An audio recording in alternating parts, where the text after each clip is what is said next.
Hello again and welcome to Dul Johnson's Creative Talks. In the last video, I talked about action and activity, and I said I would do a video to explain that. I think it's good to just do that to follow the video on description and narrative, because this will help you, to understand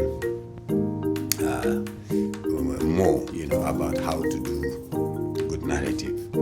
So we'll talk about that now.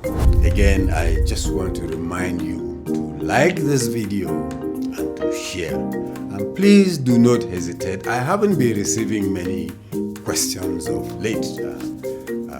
I want to believe that you are all learning and enjoying what I am telling you, learning from what I am telling you, because when you do not post questions, I assume that either you are not following me at all or that you are understanding everything. So the opportunity is open once more for you to raise questions.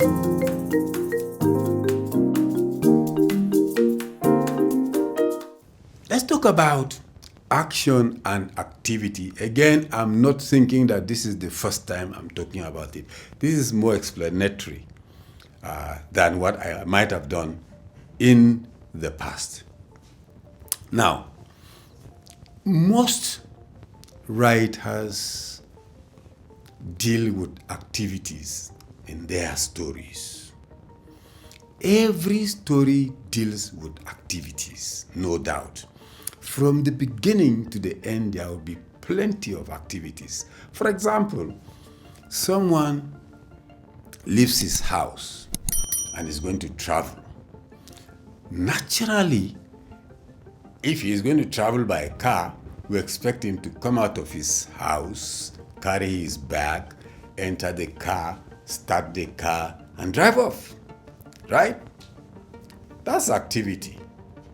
It hasn't really done anything to trigger, a new direction to the story.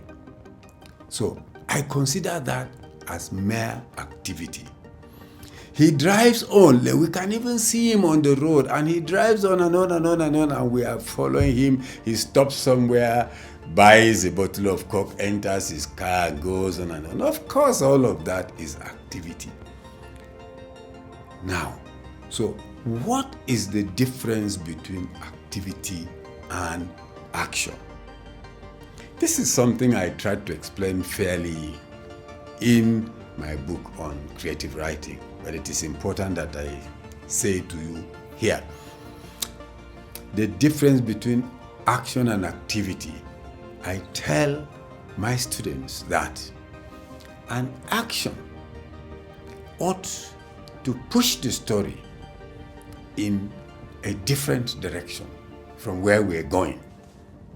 Now, what I mean is, you see, stories become interesting only when certain things happen to push the story in a slightly different or even majorly different, direction.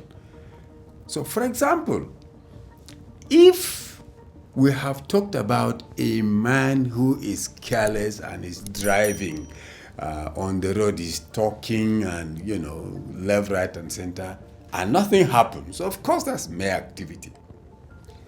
But when he slams on the brakes and the car tumbles, capsizes, and we see bodies flying out of the car or people flying out of the car, of course that journey has had a turn. First of all, we are going to wonder, number one, the car is certainly going to have a lot of maybe major damages, and therefore the journey may either end there, or is going to be delayed. And if it is delayed, what happens? Are the people inside going to come out alive? Are they going to have broken arms, broken legs? Is the driver going to come out alive? You see, there is a change in the direction of the story now. So we are not watching a careless driver driving, smoothly on the road anymore. Something has happened. And from that moment, there is going to be a new direction in the story. That is an action. So the accident in itself has introduced an action because something else is going to happen. I mean, we are not going to just see him cross on the road anymore. We may end up in the hospital. We may end up, in a mortuary. We may end up at a mechanic's place or whatever. So an action for me is something that happens that brings a twist in the story. And an activity is the normal, movement or happening of events around a character. You can't just have a character doing nothing anyway. Okay? Think about it. You enter somebody's house and there is a woman sitting down in a chair. Okay. If she sits down with her hands like this and is doing absolutely nothing, not watching TV, something must be wrong with her. Otherwise, she may be watching TV or maybe reading a book or maybe flipping through newspaper or whatever. So all of those are activities.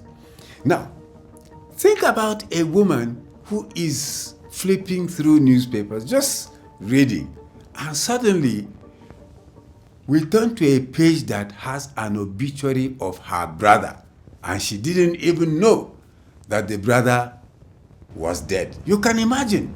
They swing. So you see, the newspaper turning is no longer an activity. It is an action, because she's going to stand up immediately or begin to cry, begin to make phone calls to know what happened to her brother. And of course, she's going to leave the house naturally to go to where the brother was. So you now understand the difference between activity and action. And my point in making this explanation is that you have to, when you are plotting your story and you have those events, I've talked about, you have to go back to the video to see or to remember what I said about breaking your story into events. And I insist that in each event, or at least in most of the events, but you see, events are supposed to form your story segments or chapters, or parts. So there have to be something in them that will swing the direction of the story, which is why it's important for you to, in plotting, make sure that even though there are events, within the events, let there be an action. I love one of the examples I give my students. For example, a boyfriend takes a girlfriend to a restaurant. They go to have lunch. They go and sit down. They order food. Food comes. They eat food and they stand up and go home. Nothing has happened in that place. It's mere activity. But imagine that as the food arrives, the girl looks into the plate and says, "I told you I don't eat this," and stands up to go away. The date has been spoiled. What is going to happen afterwards?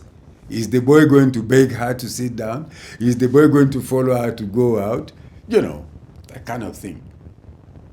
Or suppose the girl says, "I'm not going to eat this," and the boy slaps the girl. You can imagine what's going to happen. Obviously, the lovey, moment, nice moment that they had come to enjoy is broken. And the story is definitely moving in a different direction now. So you understand what I mean by activity and action.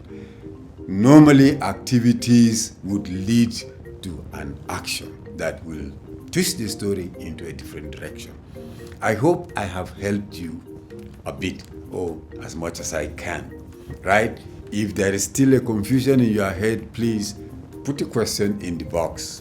And again, I insist, remember to like and share this video with other persons. Thank you. you.